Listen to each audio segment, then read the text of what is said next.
Lesson 1-7, functions. The objective today is to determine whether a relation is a function and to also find function values. The standards from Algebra 1 are A1.3.1, also .3.2 and .3.4, all dealing with relations and determining if you have a function. Okay, yesterday we said a relation is a set of ordered pairs. So to take that one step further, a function is a relation in which there is exactly one output for every input. That's the definition. That's the formal definition. It's a relation in which there is exactly one output for every input. Last year in pre-algebra, I gave you the formal definition. I said, probably you don't understand it, so I put it in plain English, and here it is. No x repeats. All of the x's are different. If that is the case, then yes, it is a function. Be very aware of how we answer the problems today and how we write our explanation, because that's what you'll be required to do in the assignment.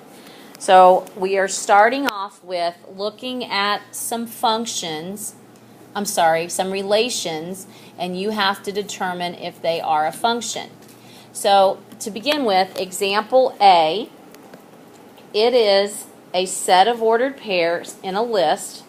The set consists of 2, 1, 3, negative 2, 3, 1, and 2, negative 2. So what you will do is you will scan the list and check out all of the x's and make sure that they're all different. If they're all different, then yes, it is a function. But if there are any that repeat, then no. So since 3 is there twice, you would answer that no, this isn't a function, and here's how you write your explanation. No, 3 is paired with negative 2 and 1. So you specifically list which x messes it up. And that would be the 3 in this case, and that's because it's paired with negative 2 and 1. I think there might be a mistake. Hold on just a minute. There are 2, and I'm thinking that that is not what is supposed to be there, or else I would have had that written there. If there's more than one, then you would also say and.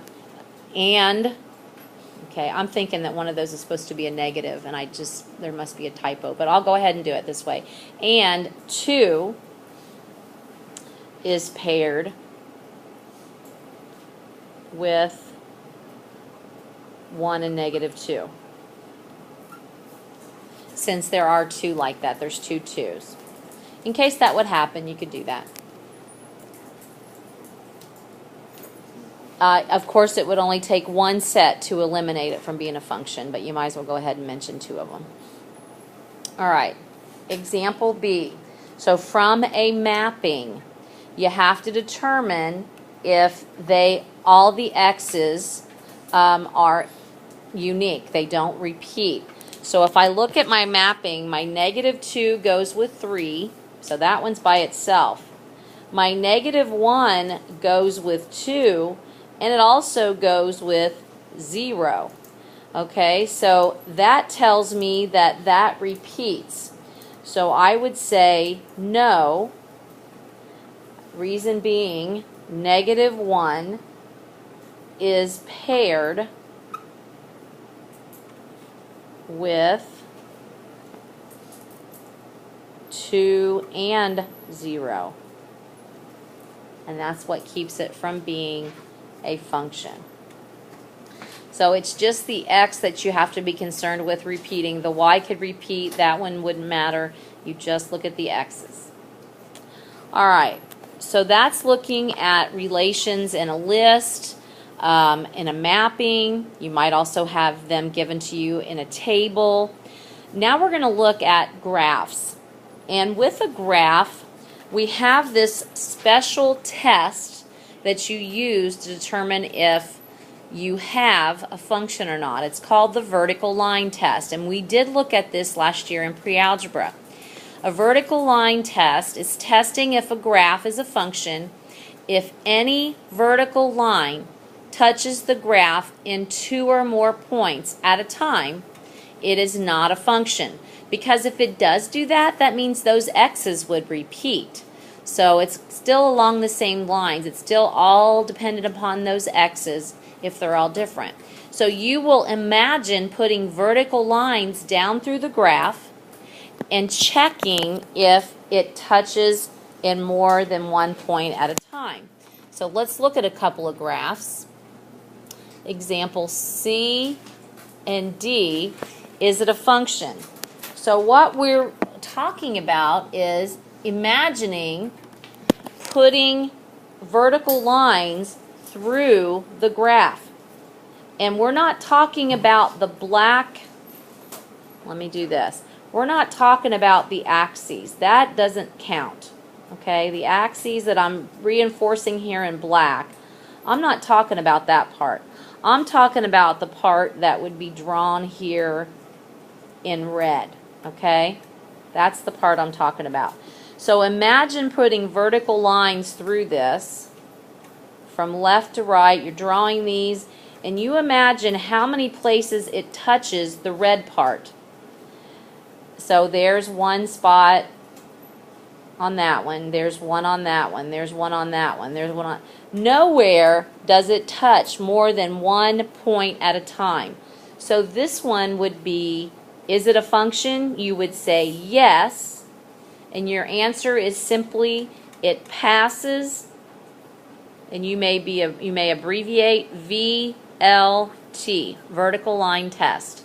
That's an L there in the middle. Passes VLT. Okay, so now on D, you know the part that I'm talking about. We're not talking about the axes. We're talking about this graph of this parabola.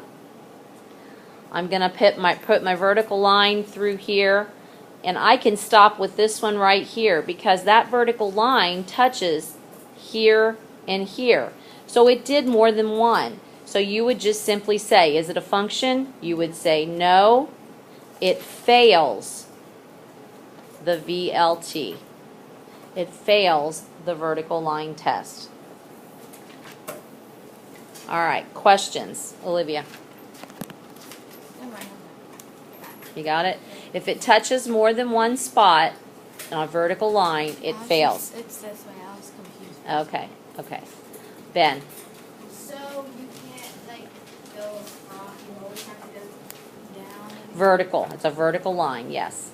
Put vertical lines through it. Yes? So like if it gives us the points and it tells us to make the line, will we just connect the points? Yeah. If it gave you the points, yep. Or you could just put the points on there and put the vertical line test through those points and just see if it touches more than one or not. Okay? All right, any other questions about the vertical line test? We're going to now talk about something we were introduced to last year. It's called function notation.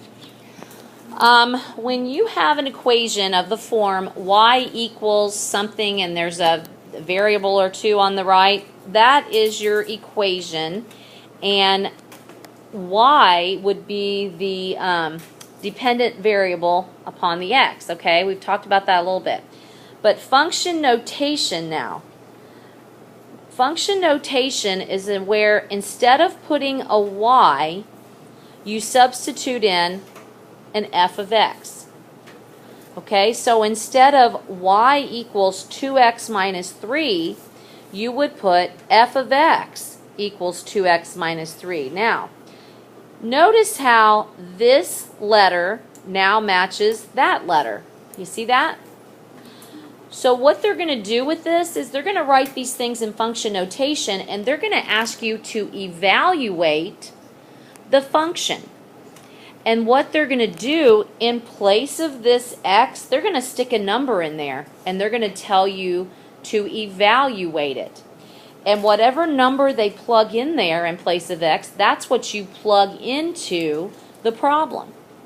So finding f of 4 means you're going to do this. You're going to do 2 times 4 minus 3. So whatever they put in place of x in the function notation, the f of x, that's the number you're going to put in place of x in the problem. And 2 times 4 minus 3, you're going to use order of operations, so it would be 8 minus 3, and then you would come up with 5. So f of 4 equals 5. Would anybody like to try f of negative 2? F of negative 2. Josh, what would we do with that? You plug in the negative 2 for the x. Okay, so what would I write? 2 times parentheses negative 2 minus 3. Good. And then what? You take 2 times negative 2, Which is negative 4, negative 4. minus 3 is negative 7. Yeah. Okay, now I've got a different function. F of x equals 3x minus 4, and it says to find f of b plus 2. Okay, it says to find f of b plus 2. So this one's a little more, there's a little more to it. So instead of f of x, I've got f of b plus 2, I'm going to say equals 3 times b plus 2 minus 4. You have to just plug that whole expression in there, okay, and solve. So the first thing you would do would be distribute.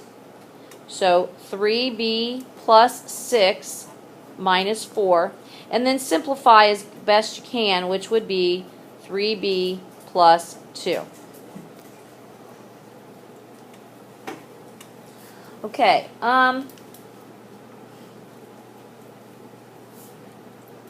I think that is it. Was there any other problems on there? Was there an H? No? Okay. All right, so that would be it. Are there any questions? Okay. All right. Actually, I did find another one I'd like to do. Let me throw it on there. So go ahead and write this down. I found it. I guess it wasn't on the original. If f of x is 3x minus 4, and g of x, it's just another way to write a function, is 2x plus 5. Then they ask you to find, and I'm probably going to run out of room here, find f of 4 minus g of 4. So what you're going to do, Jared, is you're going to plug 4 into each of those functions, evaluate them, and then subtract. So if I plug, let's kind of do this up here since we're about out of space. So for f of 4, what would I have, Jared? 3 times 4 minus 4, which would be what value?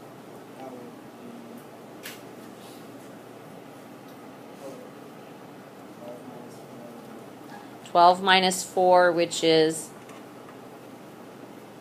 8. So far we've got 8. Now we got to do g of 4. What would that be? 2 times 4 plus 5, which would be, which is 13. Oops, not 15. Yeah, bless you. Okay, now we need f of 4 minus g of 4, which would be, it would be 8 minus 13, which would equal